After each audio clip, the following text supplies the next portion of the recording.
My name is Tom Harrison. I'm a composer from Morayshire in Scotland, and I'm here today at Pyramind in San Francisco, California, to talk a little bit about trailer music for motion picture advertising, and how a trailer is put together, both in terms of the film and the music, and how one can go about composing music for motion picture advertising.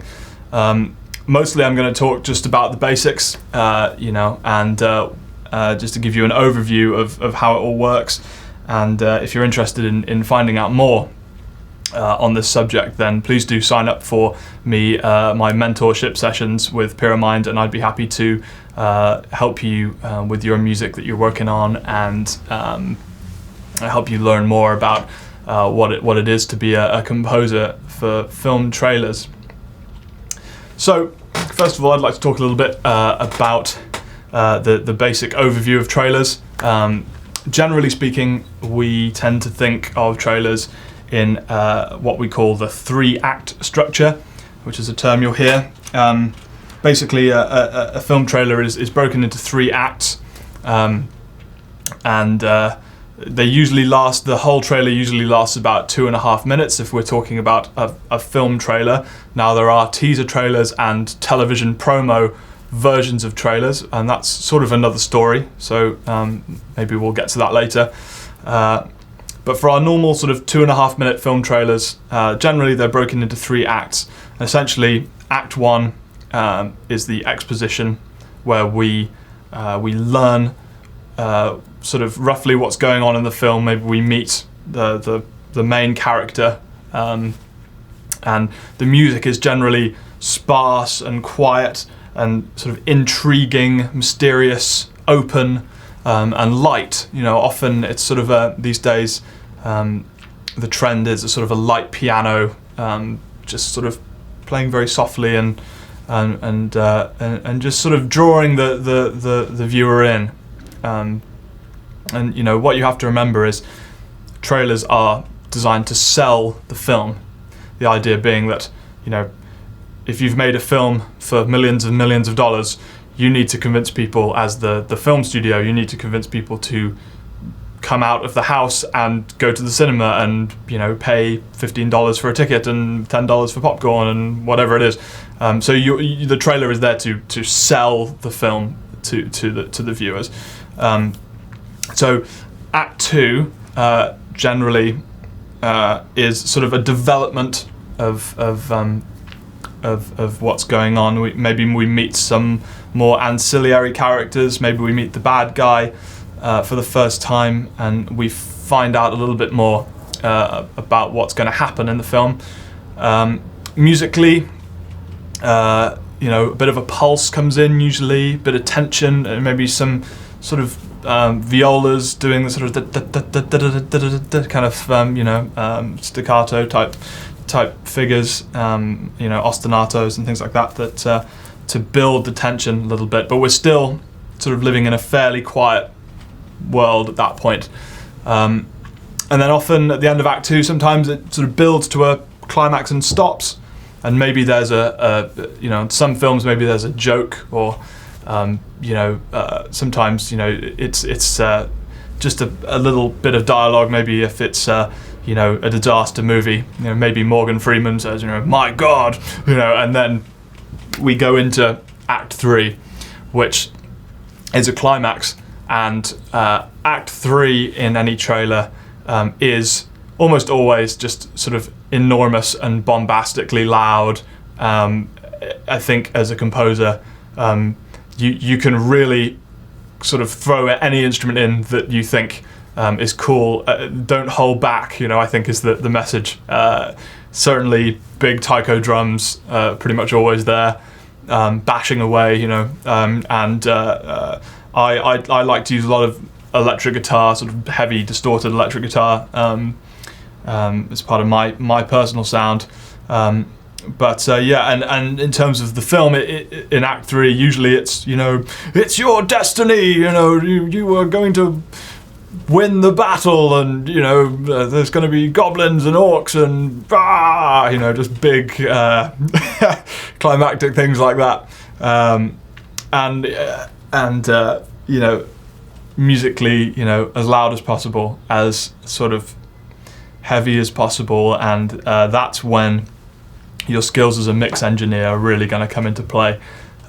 It's pretty difficult to mix this music to make it so that, you know, the drums don't overpower everything, and make it so that every single component can be heard. And I think it's no secret that trailer music is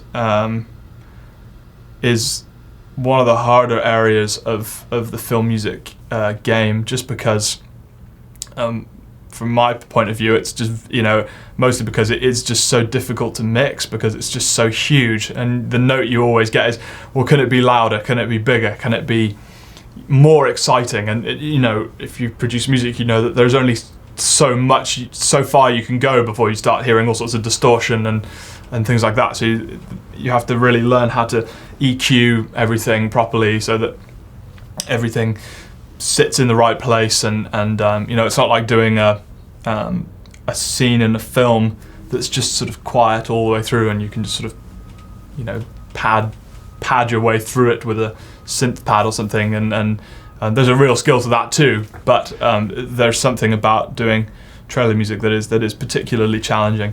So what I'd like to do now is take a look at a big film trailer that a lot of people saw. This is the trailer for Star Wars 7, The Force Awakens.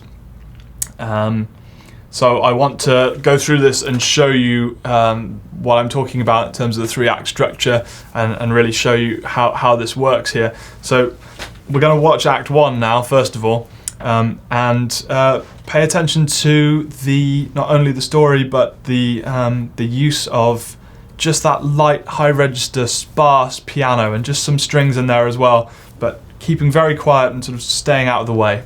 So let's just take a look at Act 1 here, first of all.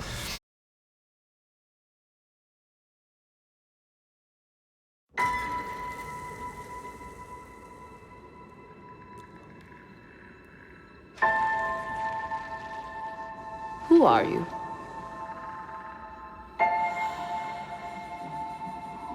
I'm no one.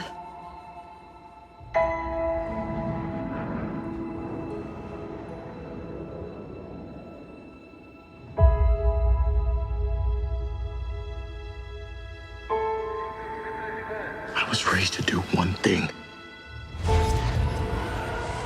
but I've got nothing to fight for.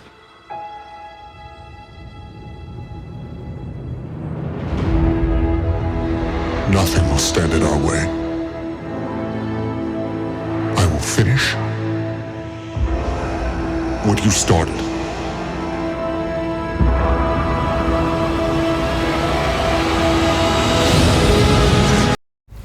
Okay, so that's Act 1, as you can see. So we meet Rey and Finn and Kylo Ren, who are our main characters, and we learn a little bit about them and what they're going to do in the film. The music is light and sparse, as we talked about. The piano, and it's sort of, as we meet Kylo Ren, it's sort of Act 1B, I suppose you could argue. And there's some more things going on there musically, some strings and things.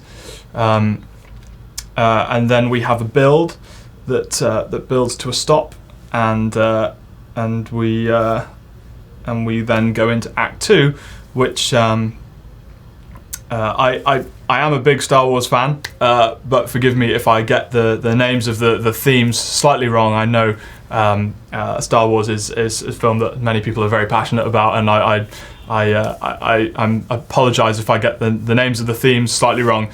But I believe Act 2 is a use of Han Solo and Princess Leia's love theme in E major. So let's take a look at Act 2. Some more instruments coming in, things starting to build, and we're really starting to build the excitement here. There are stories about what happened. It's true.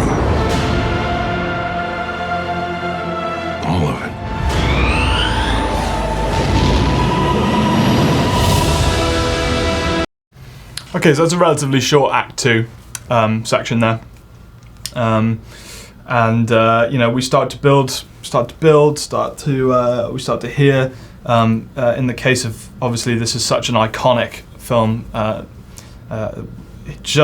think as a viewer, just hearing that music, the iconic John Williams music, has the effect of really making you feel excited about this film, and getting ready to get into the Star Wars mood. And the composer did a wonderful job with this piece. I think it's just absolutely fantastic. And now we're going to hear Act 3, which is the Force theme in E minor, and he builds up to it in E major with the Han Solo Princess Leia theme, and then goes to E minor. So it's not a huge modulation away. It's not as if it's in B flat minor or something. It's sort of it's the parallel minor. So it's interesting, and it works really, really well. So let's take a look.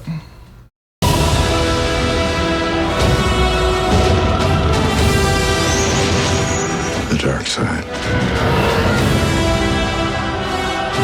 A Jedi.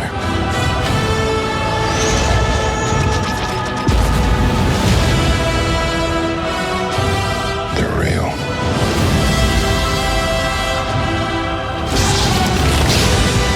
The Force.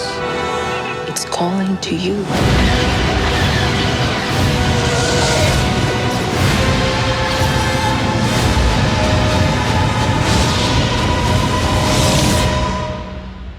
Just let it in.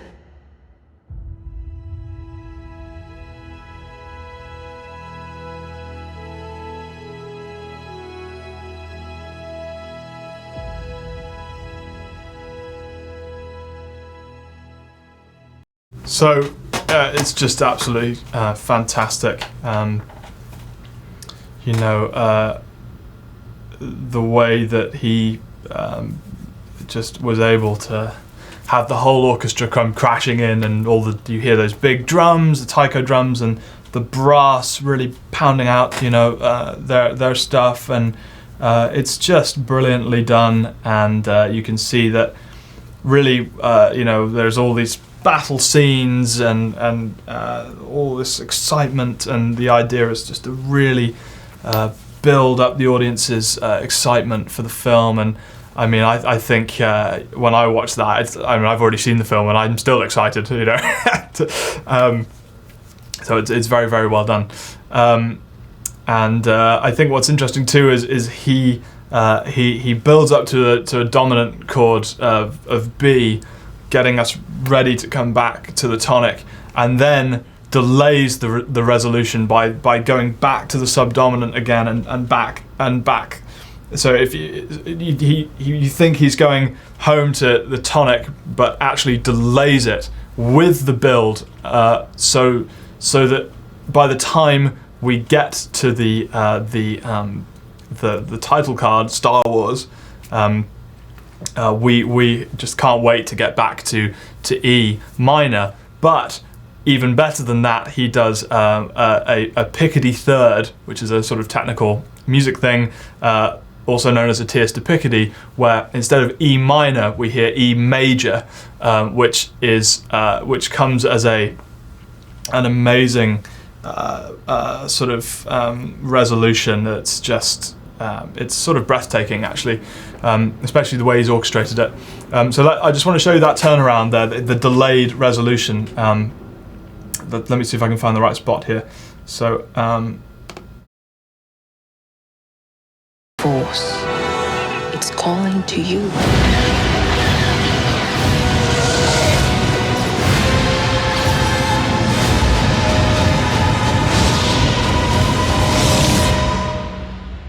Just let it in.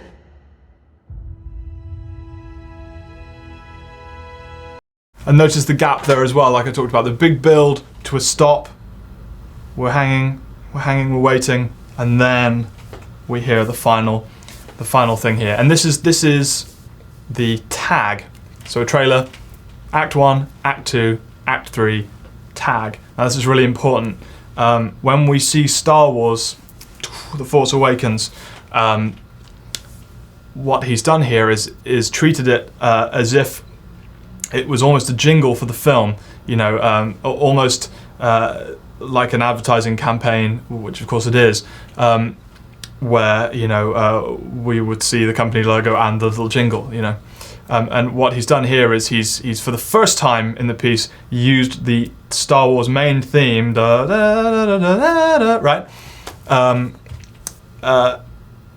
just as a very subtle piece at the end, just to remind us all that this is the new Star Wars and we should all be very excited.